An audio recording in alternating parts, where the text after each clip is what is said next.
माननीय रेल मंत्री श्री अश्विनी वैष्णव जी द्वारा प्रस्तावित इस बिल का मैं स्वागत करती हूँ। जैसे कि हमारे प्रधानमंत्री श्री नरेंद्र मोदी जी हमेशा ही कहते हैं कि सरकार का काम होना चाहिए जो लोगों के जीवन में सरलता लाए, चाहे वो लॉज हो, ब्यूरोक्रेसी हो या सरकार के दफ्तर हों, उनके लिए वो एक्सेसिबल होने चाहिए और उनके लिए जो है वो किसी तरह का स्ट्रेस जनरेट ना करें और इजीली अवेलेबल होने चाहिए। निश्चय ही ये जो बिल है इस उद्देश्य में जो है वो सफल होता है और इसके अंतर्गत जो है 1905 में जो रेलवे बोर्ड एक्ट था उसको 1989 में जो रेलवे एक्ट है उसमें क्लब किया जा रहा है। निश्चय ही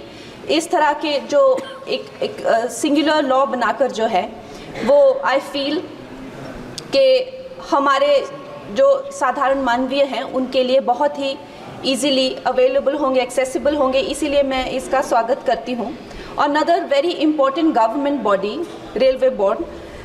जिसको डायरेक्टली जो कॉर्पोरेट्स के जो हर्डल्स होते हैं, जिसको हमारे प्रधानमंत्री जी हमेशा कहते हैं कि दफ्तरों के चक्कर लगाने या लोगों को एक डेस्क से दूसरे डेस्क भेजना,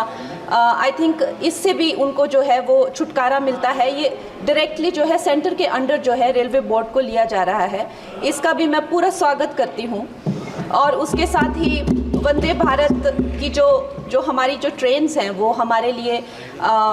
आत्मनिर्भर भारत, आधुनिकीकरण का एक बहुत बड़ा, एक प्रभावशाली उदाहरण, एक चिन्ह बनकर आई हैं सामने। और जब 68 वंदे भारत जो है भारत को दी गई थी तो उसमें से एक वंदे भारत हमारे हिमाचल जैसे छोटे से प्रदेश को भी दी गई थी, ऊना शहर में। उसके साथ ही मैं जानती हूँ कि हिमाचल बहुत ही एक दुर्गम क्षेत्र है, मगर जिस तरह से हमारी सरकार भारतीय जनता पार्टी जम्मू कश्मीर हो गया या और पहाड़ी इलाके हो गए, उनमें जो है इतने ज़्यादा रेल प्रोजेक्ट्स जो है वो लॉन्च कर रहे हैं, उसी के साथ भी हमें भी हिमाचल के लिए बहुत ज़्यादा जो है वो